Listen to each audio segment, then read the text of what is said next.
ദൈവത്തിൻ്റെ പരിശുദ്ധ നാമം മഹത്വപ്പെടുമാറാകട്ടെ. നല്ലൊരു പ്രഭാതയാമത്തെ കാണുവാൻ കർത്താവ് നമുക്ക് തന്ന ഭാഗ്യത്തെ ഓർത്ത് ദൈവത്തെ സ്തുതിക്കുന്നു. ദൈവസന്നിധിയിൽ എത്ര നന്ദിയുള്ളവരായിരിക്കുന്നു എന്ന് ദൈവത്തിൻ്റെ ജനത്തെ ശ്രദ്ധിച്ചുകൊണ്ടിരിക്കും. അവൻ പോകുന്നതും വരുന്നതുമെല്ലാം ദൈവം അതിന്മേൽ ദൃഷ്ടി വെച്ചുകൊണ്ടിരിക്കും. 113 സങ്കീർത്തനത്തിൻ്റെ 6 വാക്യത്തിൽ ആകാശത്തിലും ഭൂമിയിലും ഉള്ളവ കാണേണ്ടതിന് ദൈവം കുനിഞ്ഞു നോക്കുന്നു. അപ്പോൾ ഈ ആകാശം എന്ന് പറയുന്നിടത്ത് പോലും ദൈവം കുനിഞ്ഞു നോക്കുന്നുവെങ്കിൽ ദൈവത്തിൻ്റെ വാസസ്ഥലം ആകാശത്തിനും മേലെ സ്വർഗാതി സ്വർഗം, ആ സ്വർഗത്തിൽ നിന്ന് ആകാശത്തിലും ഭൂമിയിലുമുള്ള കാര്യങ്ങളെയൊക്കെയും ദൈവം കുനിഞ്ഞു നോക്കുന്നു. എന്തിനാണെന്നറിയാമോ?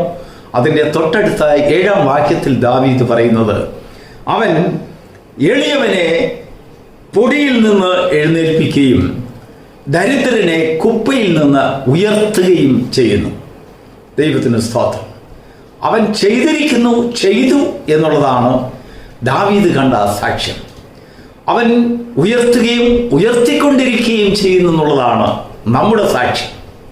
നമ്മുടെ ജീവിതത്തിൽ നമ്മൾ ദിവസവും ദൈവത്തിൽ നിന്ന് അനുഭവിക്കുന്ന നന്മകൾ അവൻ ഇന്നലെ മാത്രമല്ല ഇന്നും കർത്താവ് നമുക്ക് അനന്യനാണ്. കുപ്പയിലായിരുന്ന ജീവിതങ്ങളെ ദൈവം ഉയർത്തിക്കൊണ്ടുവരുന്നു. പൊടിയിൽ നിന്ന് ലേശവും വിലയില്ലാതെ ഈ ഭൂമിയിലെ മനുഷ്യർ ചവിട്ടി തട്ടിക്കളയുന്നതായ ഒരു പൊടിക്ക് തുല്യമായ ജീവിതത്തിൽ ഒരർത്ഥവുമില്ലാതെ ഒന്നും വിളയാതെ മരുഭൂമിയിലെ പൊടി പോലെ ആർക്കും വേണ്ടാത്ത ഒരു ജീവിതങ്ങളായി നമ്മുടെ ജീവിതങ്ങൾ അവശേഷിച്ചിരിക്കുന്ന കാലത്ത് ദൈവം സ്വർഗത്തിൽ നിന്ന് നോക്കി ഇവനെ ഞാൻ എങ്ങനെ ഉപയോഗിക്കണം. ദൈവത്തിന് സ്തോത്രം. യോസേഫിനെ ദൈവം കാരാഗ്രഹത്തിൽ പൊടിയിലിരിക്കുന്നവനെ പോലെ കണ്ടു. അവനിൽ കൂടി ഒരു ഭരണാധികാരിയെ ദൈവം അങ്ങ് ദർശിക്കുകയുണ്ടായി. എന്തിനു വേണ്ടിയാണെന്നറിയാം? അവനെ ഒന്ന് ഉയർത്തിവിടുക എന്ന് മാത്രമല്ല, അവൻ്റെ ഭരണത്തിൽ കൂടെ ദൈവം തൻ്റെ ജനത്തെ പട്ടിണിയിൽ നിന്നും ക്ഷാമകാലത്ത് പരിരക്ഷിക്കുവാനുള്ളതായ ഒരു ജ്ഞാനം, ബുദ്ധി അവനിൽ ചെലുത്തപ്പെടേണ്ടതിന് വേണ്ടി. ദൈവത്തിന് മഹത്വം ഉണ്ടാകട്ടെ. അതിൻ്റെ 8 വാക്യം, ദൈവം ഉയർത്തുന്ന മനുഷ്യരെ പ്രഭുക്കന്മാരോടുകൂടെ തൻ്റെ ജനത്തിൻ്റെ പ്രഭുക്കന്മാരോടുകൂടെ ഇരുത്തുന്നു. അതിൻ്റെ അർത്ഥം, ഒരു മനുഷ്യനെ ദൈവം ഉയർത്തിയാൽ അവൻ എങ്ങനെയെങ്കിലും ജീവിക്കട്ടെ, എതിരെകൂടെങ്കിലും ചരിക്കട്ടെ, ഞാൻ ചെയ്യാനുള്ളത് ചെയ്തു എന്ന് അവനിൽ ഒരു പര്യവസാനമല്ല ദൈവം കാണുന്നത്.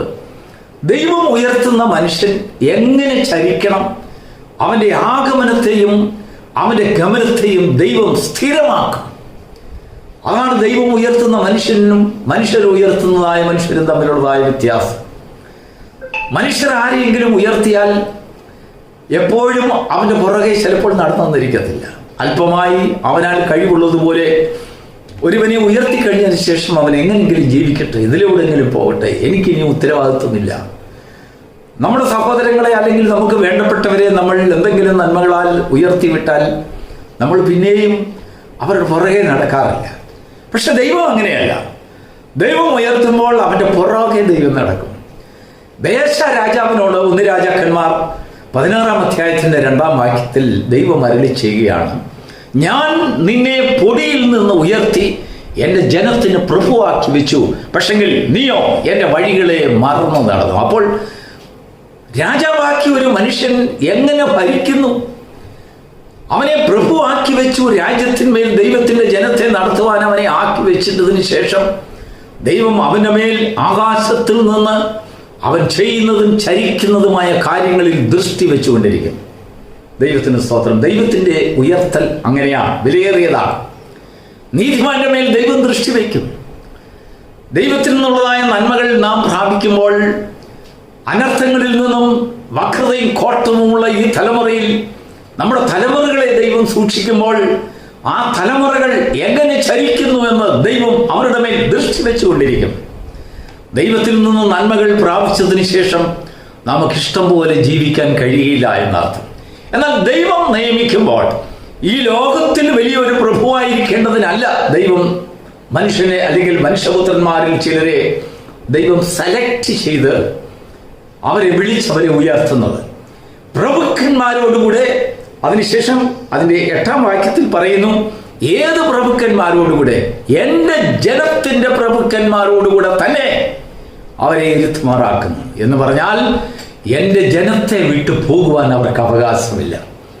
ദൈവം ഉയർത്തിയതായ ഒരു പ്രഭു ആക്കി വെച്ചത് ഒരു പ്രഭുവിനെ ഈ ലോകപ്രകാരം അവന്റെ ഇഷ്ടം പോലെ ചരിക്കുവാൻ കഴിയുകയില്ല. അവന്റെ ഇഷ്ടം പോലെയുള്ളതായ നിയമത്തിനനുസൃതമായി അവൻ പോകാൻ സാധിക്കില്ല. ദൈവത്തിന്റെ ജനത്തിന്റെ പ്രഭുക്കന്മാരുടെ നിയമം, ആ കൽപ്പനകൾ അവൻ അനുസരിച്ച് നടക്കേണ്ടതിന് അതിനുവേണ്ടിയാണ് ദൈവം അവനെ ഉയർത്തിയത്. കർത്താവേ, നീ എന്നെ ഒന്നുമില്ലായ്മയിൽ നിന്ന് നടത്തി എന്നെ ഉയർത്തി എന്ന് ദൈവത്തോട് എപ്പോഴും പറഞ്ഞ് ദൈവസന്നിധിയിൽ താഴ്ന്ന ഒരു മനുഷ്യന് മാത്രമേ ദൈവസന്നിധിയിൽ നിലനിൽക്കാൻ കഴിയുള്ളൂ. ദാവീദിനെ ദൈവം ആടുകളെ നോക്കി നടക്കുമ്പോൾ തന്നെ ദൈവം അവനെ കൊണ്ടുവന്നു. അവനെ രാജാവാക്കിയതിനു ശേഷം ശൗലിന്റെ ജീവിതത്തെ, ഗർവമുള്ള ജീവിതത്തെ ദൈവം അവന് ദൃഷ്ടാന്തമായി കാണിച്ചു. ദാവീദ്, അവന്റെ മകൻ ശാലോമോൻ പിന്നീട് എഴുതുകയാണ്, നാശത്തിന് മുമ്പേ ഗർവം ചലിക്കുന്നു.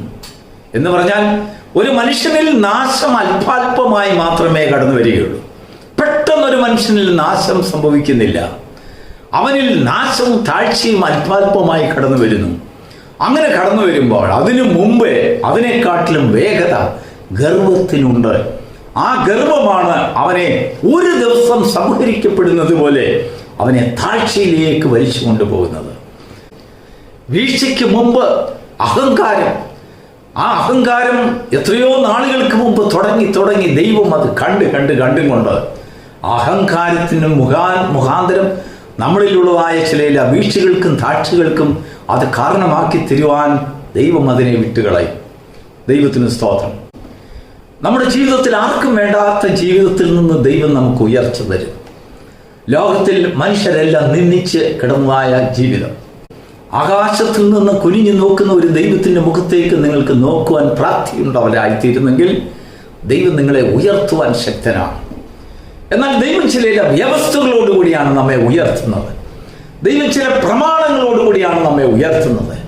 ഒരു ലോകത്തിലുള്ളതായ ഒരു ലോട്ടറി അടിക്കുന്നത് പോലുള്ള ഒരു ജീവിതമല്ല ദൈവം നമുക്ക് തരുന്നതായ ഉയർച്ച. അവൻ നമ്മെ കൈക്ക് പിടിക്കുന്നു, നമുക്ക് ഉപദേശങ്ങൾ തരുന്നു, നമ്മുടെ കുഞ്ഞുങ്ങൾക്ക് ഉപദേശം കൊടുക്കുന്നു, നമ്മുടെ ഭവനത്തിന് ഉപദേശം കൊടുക്കുന്നു, നമുക്ക് ഉപദേശം തരുന്നു. ഓരോ ദിവസം തോറും രാവിലെ തോറും അവൻ തൻ്റെ തോട്ടത്തിൽ വന്ന് നമ്മെ സന്ദർശിച്ച് നമുക്ക് വേണ്ടതായ നനവുകൾ, അവൻ നമ്മുടെ തോട്ടത്തെ എല്ലാം കർത്താവ് നനയ്ക്കുന്നു, തൻ്റെ ആത്മാവ് കൊണ്ട് നിറയ്ക്കുന്നു. ഈ പ്രത്യാശ മനസ്സിലാക്കുന്നവർക്ക് മാത്രമേ ആ ഉയർച്ചയിലും എഴുന്നേൽപ്പിലും നിലനിൽക്കാൻ കഴിയുകയുള്ളൂ. ചില മനുഷ്യർ ഉയർത്തപ്പെട്ട് കഴിയുമ്പോൾ അവരുടെ പാപം മാറുന്നു, അവരുടെ വാക്കുകൾക്ക് വ്യത്യാസമുണ്ടാകുന്നു, അവരുടെ ദൈവജനത്തോടുള്ളതായ അവരുടെ ഇടപാടുകൾക്കെല്ലാം വ്യത്യാസം. അവൻ്റെ ഇന്നലത്തെ അവസ്ഥയിലും ഇന്നത്തെ അവസ്ഥയിലും തമ്മിൽ വലിയൊരു തത്തുല്യ പഠനം അവൻ നടത്തുമ്പോൾ അവൻ സാധാരണക്കാരനല്ല എന്നുള്ളൊരു ചിന്ത. ദൈവത്തിന് സ്തോത്രം. ദാവീദ് എന്നാൽ ദൈവത്തിൽ നിന്ന് പഠിച്ചതായ ഒരു പാഠം, തന്നെത്താൻ ഉയർത്തുന്നവനെല്ലാം താഴ്ത്തപ്പെടും. കർത്താവ് നമ്മെ പഠിപ്പിച്ചു, തന്നെത്താൻ ഉയർത്തുന്നവൻ എല്ലാം താഴ്ത്തപ്പെടും. നമ്മുടെ ജീവിതത്തിൽ നമ്മൾ തന്നെ ഉയർത്തുവാൻ കഴിയില്ല, നാം താഴ്ത്തപ്പെട്ടു പോവുകയുള്ളൂ. ദൈവജനത്തിന് തന്നെത്താൻ ഉയരാൻ കഴിയില്ല. മനുഷ്യൻ തന്നെത്താൻ ഉയരുമ്പോൾ ആ ഉയർച്ചയ്ക്കെല്ലാം ഒരു അന്തം കാണും. ദൈവത്തിന് മഹത്വം ഉണ്ടാകട്ടെ.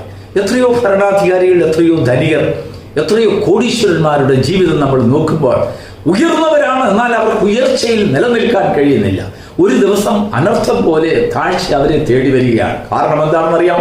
ഗർവം വളരെ വേഗത്തിൽ അവരറിയാതെ സഞ്ചരിച്ച് അത്യുന്നതന്റെ കരങ്ങളിൽ, അത്യുന്നതന്റെ ദൃഷ്ടിയിൽ, അത്യുന്നതന്റെ നാട്ടത്തിൽ, അത്യുന്നതന്റെ സന്നിധിയിൽ അനേകരുടെ നിലവിളിക്ക് കാരണമായി, കണ്ണുനീരിന് കാരണമായി അവരുടെ ഗർവം ഭവിക്കപ്പെടുകയുണ്ടായി. അപ്പോൾ ദൈവം തന്റെ ഭക്തന്മാരെ നോക്കി മനസ്സലിഞ്ഞ് ചില പ്രവൃത്തികളും ക്രിയകളും ചെയ്യുവാൻ വേണ്ടി ഭൂമിയിൽ ഇറങ്ങി വരും.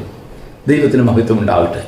നാം ദൈവത്തിൽ വിശ്വസിക്കുന്നവരാണെങ്കിൽ, നാം കർത്താവിൽ ആശ്രയിക്കുന്നവരാണെങ്കിൽ, ഈ പ്രഭാതത്തിൽ ദൈവം നമുക്കൊരു പ്രത്യാശയുടെ നങ്കൂരം നമുക്ക് ഇട്ടുതരികയാണ്. നോക്കൂ, നീ എക്കാലവും ദരിദ്രനായി വസിക്കേണ്ടവനല്ല, നീ എക്കാലവും എളിയവനായി തീരേണ്ടവനല്ല. ദൈവം നിന്നെ ഉയർത്തുവാൻ ശക്തനാണ്. അവൻ സ്വർഗത്തിൽ നിന്ന് നിന്നെ കുനിഞ്ഞു നോക്കുമ്പോൾ നീ ഉയർച്ചയ്ക്ക് വേണ്ടി കാക്ഷിക്കുന്ന യോഗ്യതയുള്ള ഒരു ജീവിതം നിന്റെ ജീവിതത്തിൽ കാണുമ്പോൾ ദൈവത്താൽ ഉയർത്തപ്പെടുന്നവരായിത്തീരും. ദൈവസന്നിധിയിൽ അഹങ്കരിക്കുന്നവരായിട്ടല്ല, ദൈവത്തിൽ നിന്ന് നന്മകൾ പ്രാപിച്ചതിന് ശേഷം നാം ഓടിക്കളയുന്നവരല്ല, ദൈവത്തോട് നന്ദി പ്രകടിപ്പിച്ചുകൊണ്ട് തന്നെ എപ്പോഴും നിലനിൽക്കുന്നവരായി തീരണം. ഇത് എൻ്റെ ജീവിതത്തിൽ നേരിട്ട് കണ്ട് എപ്പോഴും രസകരമായി ഞാൻ ഓർക്കുന്ന ഒരു സംഭവമുണ്ട്. ഒരു ഭക്തനോടൊപ്പം ചില വർഷങ്ങൾക്ക് മുമ്പ് തിരുവനന്തപുരം സിറ്റിയിൽ കൂടെ യാത്ര ചെയ്യുമ്പോൾ ഒരു ട്രാഫിക്കിൽ വണ്ടി നിർത്തി. ഞാനാണ് വാഹനം ഓടിച്ചത്. ട്രാഫിക്കിൽ വണ്ടി നിർത്തിയപ്പോൾ ധാരാളം ഭിക്ഷ എടുക്കുന്നവർ ആ വാഹനത്തിൻ്റെ അടുത്ത് വന്നപ്പോൾ ഈ ഭക്തനായ ഈ ദൈവദാസന്റെ കയ്യിൽ ചില്ലറയൊന്നുമില്ല. അദ്ദേഹം 100 രൂപ എടുത്ത്, അന്നത്തെ കാലത്ത് ചില വർഷങ്ങൾക്ക് മുമ്പ്, ഒരു 50 വർഷത്തിന് മുമ്പുള്ള കാര്യം പറയുന്നത്, അന്നത്തെ കാലത്ത് അദ്ദേഹം ഒരു 100 രൂപ എടുത്ത് ഒരു അമ്മയുടെ കയ്യിൽ, അവരൊരു കുഞ്ഞിനെയും എളിയിൽ വെച്ചും കൊണ്ട് അവരിങ്ങനെ നിൽക്കുന്ന വണ്ടിയുടെ അടുത്ത് വന്നതാണ്. അവർ പറഞ്ഞു, ഇതെല്ലാം എൻ്റെ മക്കളാണ്. ആ ദൈവദാസൻ ചോദിച്ചു, ഇതൊക്കെ ആരാണ്? അപ്പോൾ ആ അമ്മ പറഞ്ഞു, ഇതെല്ലാം എൻ്റെ കുഞ്ഞുങ്ങളാണ്, ഇവർക്ക് ഭക്ഷണം കൊടുക്കാൻ ഒരു നിവൃത്തിയുമില്ല എന്ന് അദ്ദേഹത്തോട് പറഞ്ഞു. അദ്ദേഹം 100 രൂപ എടുത്ത് ആ മാതാവിൻ്റെ കൊടുത്തിട്ട് പറഞ്ഞു, ചില്ലറയൊന്നുമില്ല, നിങ്ങളെല്ലാവരും കൂടെ വീതിച്ചെടുത്തോണം കേട്ടോ എന്ന് പറഞ്ഞിട്ട് സന്തോഷമായിട്ട് വിട്ടു. പക്ഷെങ്കിൽ ആ പൈസ വാങ്ങിയ ഉടനെ ആ അമ്മ ആ പൈസയും കൊണ്ട് ഒറ്റ ഓട്ടം കൊടുത്തു. ദൈവത്തിന് സ്തോത്രം. ബാക്കിയുള്ളവരെല്ലാം വന്ന് പറഞ്ഞു, സാറേ ഞങ്ങൾക്ക് അവർ തരത്തില്ല, അവർ ഞങ്ങളുടെ അമ്മയല്ല. നോക്കൂ, ചില നന്മകൾ ലഭിച്ചതിന് ശേഷം നാം ഓടിപ്പോകുന്നവരെ പോലെ നന്മയ്ക്കായി എന്തും സംസാരിക്കും. നന്മ ലഭിച്ചതിന് ശേഷം അവിടെ നിന്ന് നമ്മുടെ വാക്കുകൾ പാലിക്കാതെ ഓടിപ്പോകുന്ന ഒരവസ്ഥ ഒരു ഉദാഹരണമായി ഞാൻ പറഞ്ഞു. ഇതുപോലെയാണ് ദൈവസന്നിധിയിൽ അനേക ജീവിതങ്ങളുടെ അനുഭവം. ദൈവസന്നിധിയിൽ നിന്ന് അനുഗ്രഹം പ്രാപിക്കുവാൻ വളരെയധികം കണ്ണുനീരോടെ എന്തെല്ലാം വേണമെങ്കിലും ദൈവത്തോട് സമ്മതിക്കും. ഞാൻ അങ്ങനെ ചെയ്യാം, ഇങ്ങനെ ചെയ്യാമെന്നെല്ലാം പറഞ്ഞ് ദൈവവുമായിട്ട് എഗ്രിമെന്റിൽ വരും. ദൈവം കുപ്പയിൽ നിന്ന് അവരെ ഉയർത്തി കഴിയുമ്പോൾ, ഒരു ഉയർച്ച പ്രാപിക്കുമ്പോൾ, ദേശ രാജാവിനെ പോലെ അവർ രാജ്യത്വം ഏറ്റു കഴിഞ്ഞപ്പോൾ ഭാവത്തിന് വ്യത്യാസം വന്നു. പെരുമാറ്റമെല്ലാം മാറി. വാക്കുകൾക്കെല്ലാം പരോക്ഷമായ മുറിവേൽപ്പിക്കുന്നതായ വാക്കുകൾ അവൻ്റെ നാവിൽ വന്നു. ജനങ്ങൾക്ക് മുറിവേൽക്കുവാൻ തുടങ്ങി. താഴ്മയുടെ അനുഭവം അവനിൽ നിന്ന് പോയി പൊടിയിൽ നിന്ന് ഉയർത്തിയതായ ആ അനുഭവത്തെ അവൻ മറന്നു കളഞ്ഞു. ദൈവം നമ്മെ കൂടെ ഓർപ്പിക്കുകയാണ്, അവൻ എളിയവനെ പൊടിയിൽ നിന്ന് ഉയർത്തുന്നു. നമ്മുടെ ജീവിതം പൊടിക്ക് തുല്യമായ ജീവിതമായിരുന്നു. ദൈവം നമ്മെ ഉയർത്തിയതിനെല്ലാം നമ്മളിൽ ഒരു ഉദ്ദേശമുണ്ട്. ദൈവം നമ്മെ കുപ്പയിൽ നിന്ന് പിടിച്ചുയർത്തുമ്പോൾ, അനേകർ കൊണ്ട് എറിയുന്ന കുപ്പയ്ക്കകത്തുള്ള വാസത്തിൽ നിന്ന്, നാറ്റമുള്ള ജീവിതത്തിൽ നിന്ന് ദൈവം നമ്മെ പിടിച്ചുയർത്തുമ്പോൾ അതൊരു സാധാരണ സംഭവമല്ല. നിന്നെ പ്രഭുക്കന്മാരോടുകൂടെ ദൈവത്തിന്റെ ജനത്തിന്റെ പ്രഭുക്കന്മാരുടെ മധ്യത്തിൽ കൊണ്ടിരുത്തി നീ ദൈവത്താൽ ഉയർത്തപ്പെട്ടവനെന്ന് അനേകരുടെ മുമ്പിൽ ദൈവത്തിന് കാണിക്കേണ്ടതായിട്ടുണ്ട്. നമ്മുടെ ജീവിതത്തെ നമുക്കൊന്ന് തിരിഞ്ഞു നോക്കാം. എത്ര നാശകരമായ കുഴിയിൽ നിന്നും കുഴിഞ്ഞ ചേറ്റിൽ നിന്നും നമ്മെ പിടിച്ചുയർത്തിയവനായ ദൈവം, നാം ദൈവസന്നിധിയിൽ നന്ദിയുള്ളവരായിരിക്കുന്നുവെങ്കിൽ ദൈവം നമ്മുടെ ഗമനത്തെയും ആഗമനത്തെയും സ്ഥിരമാക്കും. നമ്മെ ദൈവം നോക്കിക്കൊണ്ടിരിക്കും. ഉയരത്തിൽ നിന്ന് ദൈവം നോക്കിക്കൊണ്ടിരിക്കും. ദൈവത്തോട് നമുക്ക് ഭോഷ്ക്ക് പറയുവാൻ കഴിയില്ല. നമ്മുടെ ഗർവത്തോടുകൂടെ ദൈവസന്നിധിയിൽ ആയിരിക്കുവാൻ കഴിയില്ല. നമ്മുടെ ജീവിതത്തിൽ എപ്പോഴും നമ്മെ വെട്ടിയെടുത്ത പാറയിൽ നിന്നും നമ്മളെ കുഴിച്ചെടുത്ത ഖനിഗർഭത്തെ കുറിച്ചും ബോധവാന്മാരായി ജീവിക്കുന്ന ഒരു ജീവിതമാണ് പ്രിയരെ ദൈവസന്നിധിയിൽ ദൈവത്തെ പ്രസാദിപ്പിക്കുന്നത്. നന്ദിയുള്ളവരായി ദൈവത്തെ സ്തുതിക്കുകയും നമ്മുടെ ദിവസങ്ങളും പ്രഭാതങ്ങളും ദൈവത്തോട് നന്ദിയുള്ള പ്രഭാതങ്ങളായി തീരുമ്പോൾ അവൻ മേൽക്കുമേൽ അനുഗ്രഹം തന്ന് നമ്മെയും നമ്മുടെ കുടുംബത്തെയും അനുഗ്രഹിക്കുന്നതിനിടയായി തീരും. നമ്മുടെ വഴികളിൽ സക്സസ് ആയിട്ടുള്ളതായ പല വഴികളും നാം കാണുമ്പോൾ, നമ്മുടെ ശുശ്രൂഷകളിൽ അനുഗ്രഹം കാണുമ്പോൾ, നമ്മുടെ പ്രാർത്ഥന മണ്ഡലങ്ങളിൽ ഒരു വിജയം നമ്മൾ കണ്ടെത്തുമ്പോൾ അതിന്റെ അർത്ഥം നമുക്കിഷ്ടം പോലെ നമുക്ക് ചരിക്കാമെന്നല്ല. പിന്നെയും ദൈവം സ്വർഗത്തിൽ നിന്ന് നോക്കുന്നു.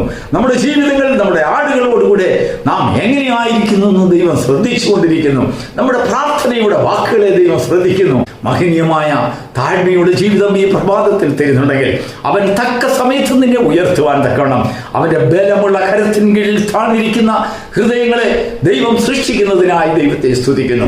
അങ്ങനെയുള്ള ഭക്തന്മാർ ദൈവത്തിൽ നിന്ന് നന്മകളെ കാണും. അവന്റെ ഉയർച്ചയിൽ സ്ഥിരമായി നിൽക്കും. പ്രിയപ്പെട്ട ദൈവത്തിന്റെ മക്കളെ, ദൈവം തരുന്ന ഉയർച്ചയിൽ, ദൈവം എഴുന്നേൽപ്പിക്കുന്ന എഴുന്നേൽപ്പിൽ നന്ദിയുള്ളവരായി ദൈവസന്നിധിയിൽ കാണപ്പെടുവാൻ ഈ പ്രഭാതം നമ്മെ സഹായിക്കുമാറാകട്ടെ. God bless you.